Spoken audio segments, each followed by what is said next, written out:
अस्सलामुअलैकुम students.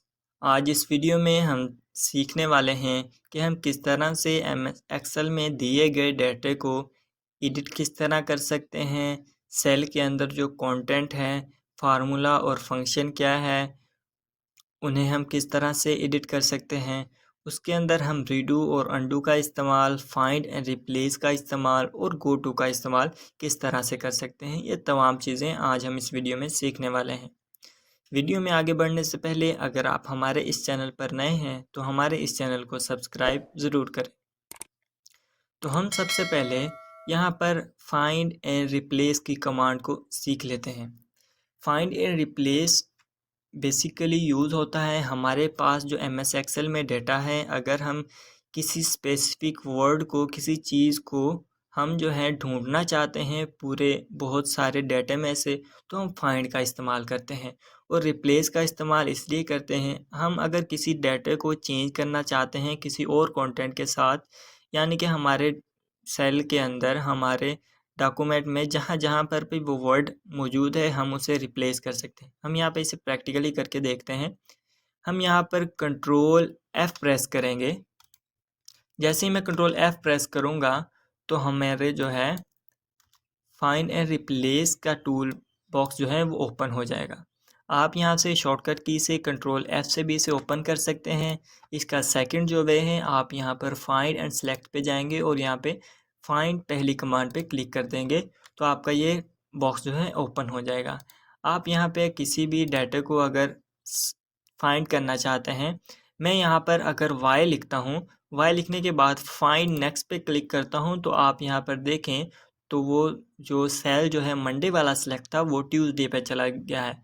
Find next next में कर रहा हूँ तो यहाँ पर सभी पे वो मूव हो रहा है। फाइंड ऑल पे क्लिक करूँगा तो यहाँ पर देखें तो उसने यहाँ पे शीट में बता दिया है कहाँ कहाँ पे वो मौजूद है। आ चुका। इस तरह से आप किसी भी चीज़ को फाइंड कर सकते हैं। अगर मैं यहाँ पर वेडनेसडे लिखूँ, WEDNESDAY, वेडनेसडे मैंने टाइप कर दिया, फाइंड पे क्लिक किया तो यहाँ पर देखें ये वेडनेसडे पे मूव हो चुका है।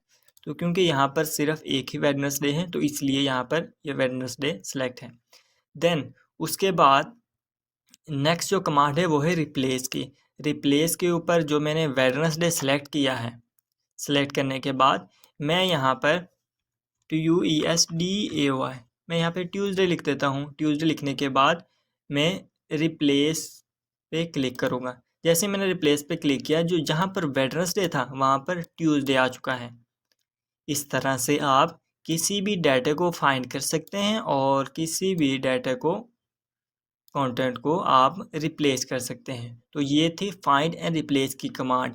मैंने यहाँ पर प्रैक्टिकल करके दिखाया आपको। आप इस तरह से पूरे डेटा में से कहीं पे भी इसे इस्तेमाल कर सकते हैं। देन उसके बाद हम देख लेते हैं कि हम सेल को किस तरह से एडिट कर सकते हैं। मिसाल के तौर पर यहाँ पर मंडे लिखा हुआ है, मैंने इसके ऊपर क्लिक किया तो यहाँ पर देखें तो यहाँ पर इसको सेलेक्ट कर लिया।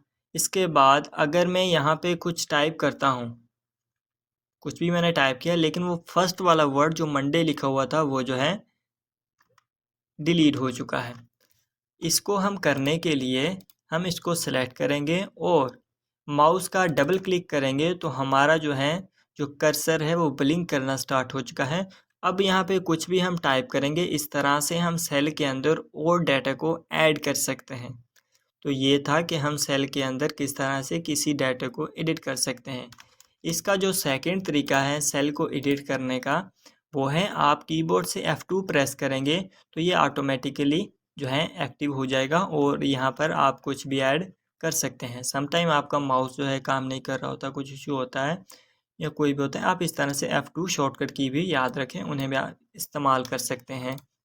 देन उसके बाद इस तरह से आप सेल के अंदर किसी भी डाटा को ऐड कर सकते हैं। देन नेक्स्ट जो फंक्शन है वो है फार्मूला और फंक्शन को हम किस तरह से इस्तेमाल कर सकते हैं, उन्हें किस तरह से एडिट कर सकते हैं। पहले सबसे हम देख लेते हैं फार्मूला और फंक्शंस क्या होता है। फंक्शंस वो हैं जो MS एक्सेल में ऑटोमेटिकली जो हैं फार्मूलाज बने हुए हैं, फंक्शंस बने हुए हैं, उन्हें हम 1 क्लिक पे हम उन्हें इस्तेमाल कर लेते हैं। मिसाल के तौर पर आपके सामने ये कुछ नंबर्स लिखे हुए हैं, ये हमारे सामने कुछ नंबर्स लिखे हुए हैं। अब यहाँ पर हम फंक्शंस का इस्तेमाल करके इनको सम करेंगे। मैं यहाँ पर जाता हूँ और इसके ऊपर क्लिक करूँगा तो इसने देखें ऑटोमेटिकली नंबर्स को सेलेक्ट किया और यहाँ पर सम जो है इसने कर दिया, इसने एक फंक्शन परफॉर्म कर दिया ऑटोमेटिकली। इंटर करूँगा, वो उसने हमें आंसर दे दिया। तो ये था एक फंक्शन जो कि इसने ऑटो किया। देन उसके बाद जो फार्मूला होता है वो हम खुद बनाते हैं। इक्वल टू मैं यहाँ पे प्रेस करूँगा और इसको सेलेक्ट करूँगा, प्लस करूँगा, फिर अगेन ये प्रोसेस सब पे मैं इस तरह अप्लाई करूँगा, प्लस करता जाऊँगा।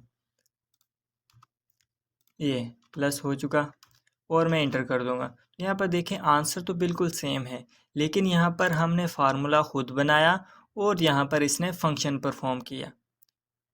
सम टाइम हमें फार्मूला कुछ खुद बनाने होते हैं और फंक्शन जो हैं बने बनाए मौजूद नहीं होते। इस तरह से हम को बनाते हैं।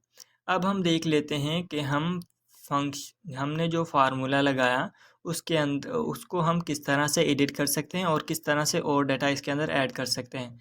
हम यहाँ पर डबल क्लिक करेंगे और उसके बाद प्लस करेंगे और यहाँ पे हम जो भी डाटा हमने ऐड करना है वो हम इस तरह से कर सकते हैं जैसे मैंने आपके सामने किया। देन उसके बाद अगर आप यहाँ पर भी F2 प्रेस करेंगे, आपका जो है सेल जो है एक्टिव हो जाएगा। आप यहाँ पर इस तरह से ऐड कर सकते हैं, जितना भी डाटा ऐड करें। मैं इसको सिलेक्ट करूँ तो आप यहाँ पर देखें ये फार्मूला बार एक्टिव है। यहाँ पर भी आप जैसे ही क्लिक करेंगे आपका सेल एक्टिव हो जाएगा। आप यहाँ पर उसको डाटा को लिखेंगे और ऐड कर देंगे, आपका डाटा ऐड हो जाएगा। देन उसके बाद यहाँ पर आपने देखें कि यहाँ पर अंडू और रीडू का ऑप्शन है। मैं यहाँ पर अंडू और रीडू को इस्तेमाल करूँगा। इसको मैंने सेलेक्ट किया हुआ है और यहाँ से मैं अंडू के ऊपर क्लिक करूँगा। जैसे ही मैंने अंडू पे क्लिक किया आप यहाँ पर देखें तो यहाँ पर चेंजिंग हो रही है। 340, 310 ये बैकवर्ड जा रहा है जो हमने पहले फंक्शन परफॉर्म किया। देन यहाँ पे इसके साथ है रीडू का ऑप्शन। जैसे मैं इसके ऊपर क्लिक करूँगा ये आगे की तरफ फॉरवर्ड जो है मूव हो रहा है। इसे कहते हैं हम अंडू और रीडू। इसका जो शॉर्टकट की है वो है Ctrl+Z अंडू, Ctrl+Y रीडू। इस तरह से समटाइम हमसे जो मिस्टेक हो जाती हैं पहले तो हम उन्हें इस तरह से बैकवर्ड और फॉरवर्ड जा सकते हैं। देन उसके बाद नेक्स्ट जो कमांड है वो है गो टू हम यूज़ करते हैं कहीं भी जगह पर मूव करने के लिए हम इसको यूज़ करेंगे। और यहाँ पर मैं प्रेस करूँगा Ctrl+G जैसे ही मैं प्रेस करूँगा हमारे सामने जो है एक ये डायलॉग बॉक्स जो है ओपन हो जाएगा। यहाँ पर हमने जिस जगह पर भी मूव करना है वो हम यहाँ पे टाइप करेंगे। D5 लिख देता हूँ और ओके के ऊपर क्लिक करूँगा तो ये देखें D5 के ऊपर मूव हो चुका है। इस तरह से आप जो है कहीं पे भी मूव कर सकते हैं। तो मैं यहाँ पर मैं G5 लिखूँगा और ओके करूँगा तो ये सेल जो है यहाँ पर मूव हो चुका है। इस तरह से आप इसको यूज़ कर सकते हैं। उम्मीद है आपको आज की वीडियो अच्छे से समझ आ गई होगी। अगर आपको हमारी ये वीडियो पसंद आई है तो वीडियो को लाइक और चैनल को सब्सक्राइब ज़रूर करें। तो मिलते हैं नेक्स्ट वीडियो में, तब तक के लिए अल्लाह हाफिज़।